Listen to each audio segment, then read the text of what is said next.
Well, we're finally at the end of this process, you might call it. I've just had to stop in the end up because on doing it I discovered quite late on that this direct onto hardboard isn't suitable for doing any amount of detail. It'll not let you build layers, it'll not let you blend.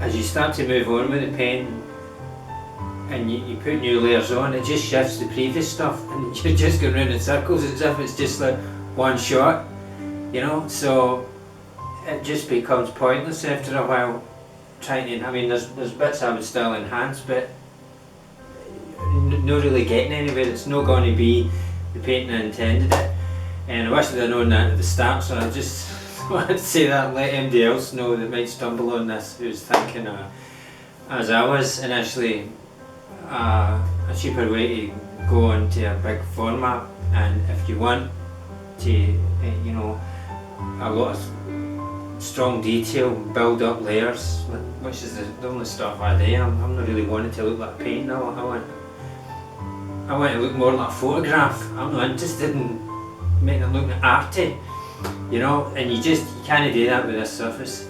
So I will use this method again, but I've already bought the paper and I'll be sticking the paper on the surface, and then I'll be able to do what I'm capable of, which this just won't let you do.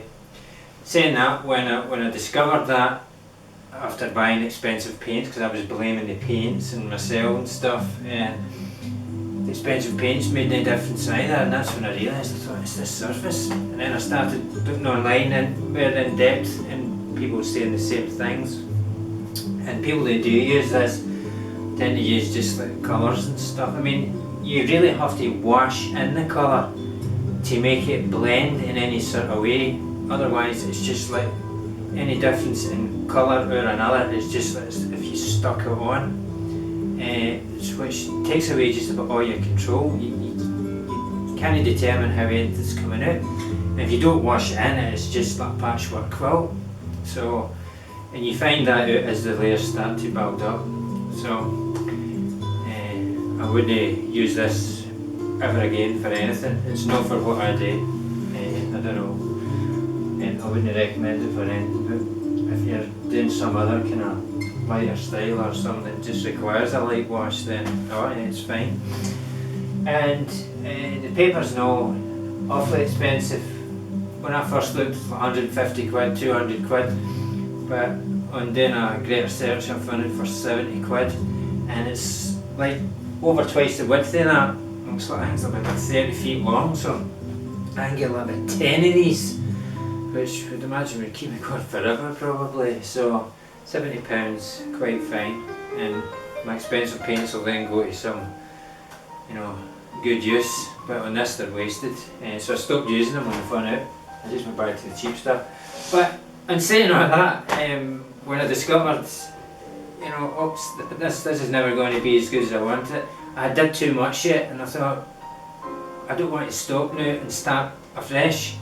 And I was too far on with it, and I thought, I don't want to just scrap what's been done, because I spent that much time, and I do think it does look kind of striking. It's just no, the kind of, I'm not able to develop it the way I wanted, but it does kind of look kind of impressive.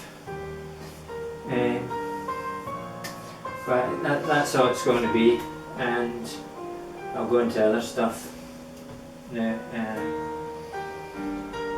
I certainly want to do this format, but I'll definitely be using the paper, you know, but that's it. So, on to the next one now.